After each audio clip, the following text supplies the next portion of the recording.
lakukan. Karena akan berpotensi melahirkan konflik. Yang pertama, sulit mendengar. Artinya, orang yang mendengarkan pesan yang kita sampaikan susah fokus,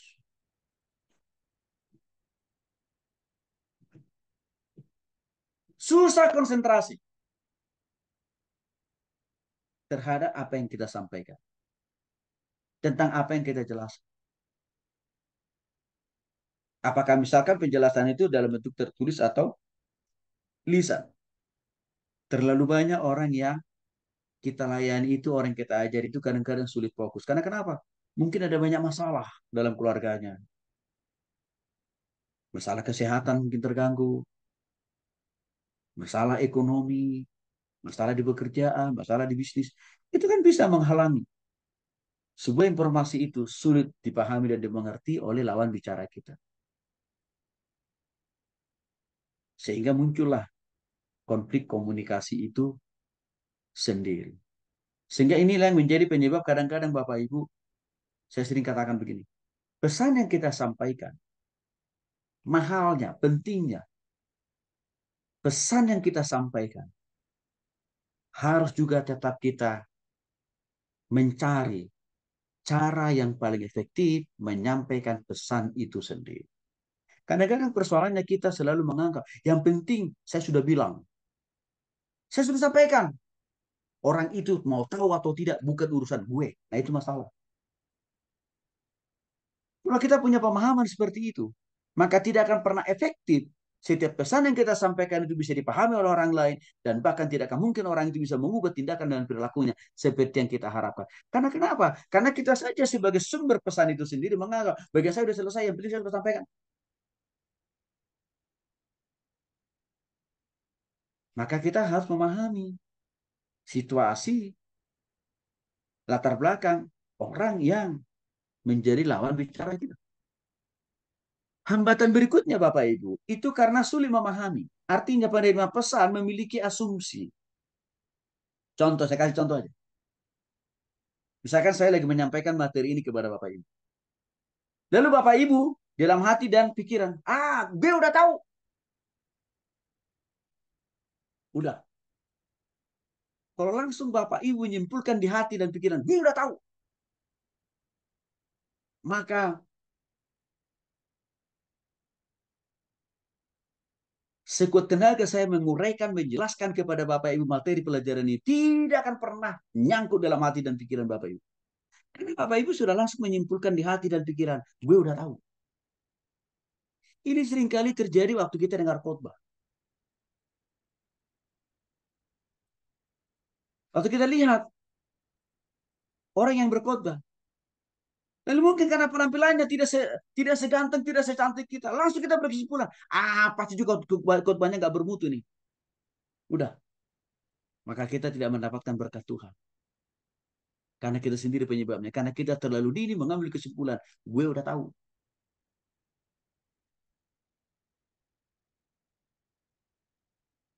Maka Bapak Ibu, jangan mudah kita mengambil satu kesimpulan. Sebelum penjelasan itu dijelaskan sejelas-jelasnya dari awal, pertengahan, sampai akhir. Kalaupun kita sudah pernah dengar apa yang sudah dijelaskan, pasti ada hal-hal dari apa yang kita dengar itu belum terungkap dan baru kita tahu dari apa yang dijelaskan oleh orang itu pada saat itu. Jadi jangan mudah mengambil kesimpulan. Hari-hari ini Bapak Ibu, orang begitu mudah terpapar dengan berita hoax. Ya, contoh kasus pendeta yang marah terhadap keluarga besar, ya, karena keluarga besar almarhum yang meninggal ini memaksa, ya, untuk melakukan apa yang menjadi pesan-pesan terakhir dari orang yang meninggal ini, yaitu apa? Harus dikasih rokok di peti jenazahnya kalau dia meninggal. Pak pendeta ini tegas, bagus. Dia ambil rokok itu yang ditaruh dalam tas dan dilarang jemaat untuk melakukan itu. Alasan Pak Pendeta bagus. Karena tidak ada lagi hubungannya antara rokok dengan orang mati. Dan lagi pula, barang itu ya tidak memiliki makna dampak yang positif. Waktu pertama kali Bapak Ibu viral itu video singkat itu tuh banyak komentar orang yang mempersalahkan Pak Pendeta itu. Langsung dihakimi. Wah, Pak Pendeta itu mungkin pendeta miskin kali itu. Jadi dia nggak rela tas yang mahal yang diminta oleh almarhum dibawa ke liang kubur. Karena Pak Pendeta itu mau meminta tas yang mewah itu menjadi milik istrinya. Bayangin itu Bapak. Dihakimi pendeta itu. Nah, kita sebagai orang percaya tidak boleh ikut-ikutan. Gampang, mudah mengambil sebuah kesimpulan, lalu menyebarkannya ke orang lain. Bahaya loh Bapak. Sekarang ini kan kita punya polisi cybercrime, ya, polisi media sosial. Jadi mereka itu berpatroli, mengawasi setiap isi dari WA yang kita kirim di grup atau antar orang lain, dan bahkan juga apa? Berita di Facebook kita, Twitter kita. Itu ada polisi yang mengawasi loh Bapak Ibu. Dan kita sudah banyak melihat contoh-contoh konkret. Tiba-tiba saja orang ini ditangkap. Karena kenapa? Rupanya di media sosial dia membuat berita hoax. Nah, Bapak Ibu, kita jangan ikut-ikutan seperti itu. Kalau saya waktu pertama kali saya dapat video tentang Pak Pendeta tadi, saya coba ikuti dulu dari awal pembicaraan. Ada yang dipotong-potong pula. Lalu saya cari lagi, ada yang dikirim ke saya itu dipotong, ya, ada yang lengkap. Lalu saya bandingin. Yang pertama yang dipotong-potong tadi, sehingga penafsiran orang terhadap Pak Pendeta kan salah ya. Dengan yang kedua, ini. Nah, yang berikutnya sulit menyetujui. Ini juga menjadi hambatan dalam berkomunikasi sehingga itu bisa menimbulkan konflik. Artinya apa?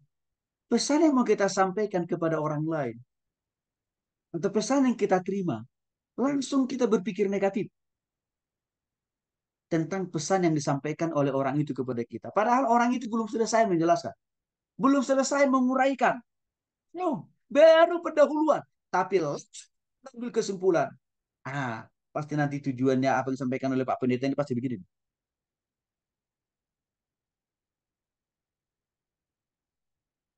Bahkan di sisi lain kita langsung ngambil posisi menangkis isi khotbah dengan mengatakan, wah ini khotbahnya Pak Pendeta nyindir gue ini.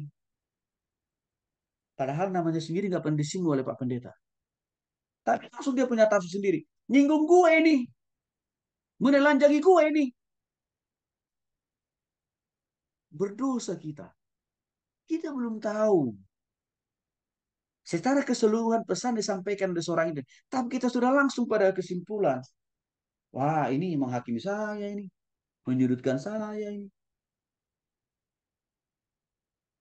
Ini yang menjadi penyebab kita sulit memahami dan mengerti, apalagi menyetujui niat baik dari apa yang disampaikan oleh orang lain kepada kita. Dan ini harus kita ingat Bapak Ibu. Yang berikutnya sulit bertindak. Juga menjadi penghalang atau hambatan dalam berkomunikasi sehingga menyebabkan konflik itu. Artinya apa? Terlalu sering kita ini ya cepat mengambil satu kesimpulan, kesimpulannya pun sudah salah. Sehingga kita tidak mau mengubah pola pikir, perilaku, perbuatan yang nyata-nyatanya dari dulu sampai sekarang salah. Contohnya, ada banyak orang yang tidak mau rela menyerahkan totalitas hidupnya bertobat pada Kristus. Karena dia berpikir, kalau nanti saya terlalu rohani, saya jatuh miskin. Saya menjalankan prinsip-prinsip firman Tuhan, ya, saya akan mengalami kesulitan dalam bisnis bahkan juga dalam usaha. saya. Itu banyak loh dimiliki oleh orang Kristen pemahaman itu tuh. Dan itu adalah berita hoax yang diproduk, dibuat, dan bahkan disebarluaskan oleh si iblis. Dan kita ikut serta merta mengamininya dan bahkan juga membagikannya kepada orang lain. Jadi Bapak Ibu sekali lagi, ini harus kita pahami. Ya, supaya kita jangan menjadi bagian dari orang-orang yang sulit untuk berubah, sulit untuk bertobat.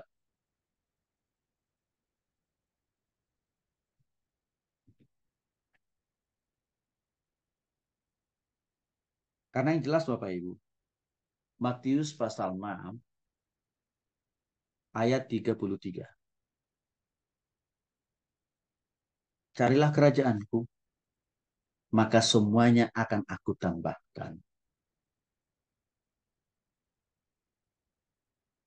Utamakan Tuhan, prioritaskan Tuhan, bertobat pada Tuhan, berdoa pada Tuhan, bergantung pada Tuhan. Pelajari, renungkan, hidupi firman Tuhan. Itu adalah bagian dari pencarian kerajaan Tuhan. Kalau kita konsisten di situ, Tuhan bilang, saya akan pasti tambahkan hal yang lain. Apa itu? Kekuatan, kesehatan, kepintaran, kecerdasan, rezeki, jodoh, masa depan, kesuksesan dalam bisnis, dalam pekerjaan, dalam pelayanan, fasilitas-fasilitas lain yang kita butuhkan. Itu akan terus-menerus ditambah-tambahkan oleh Tuhan. Maka sebuah kebohongan besarlah kalau orang Kristen mempercayai kalau menyerahkan hidup bagi Tuhan akan mempersulit hidup, menyusahkan dalam berbisnis dan berusaha. Enggak, itu berita hoax. Maka jangan kita percaya.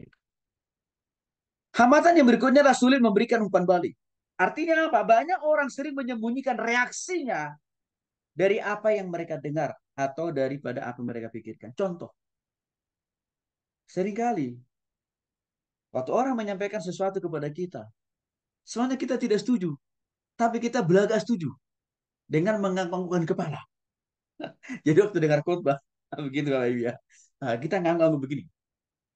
Padahal sebenarnya kita lagi tidur. Gitu. Itu contoh sulit memberikan umpan balik dengan benar.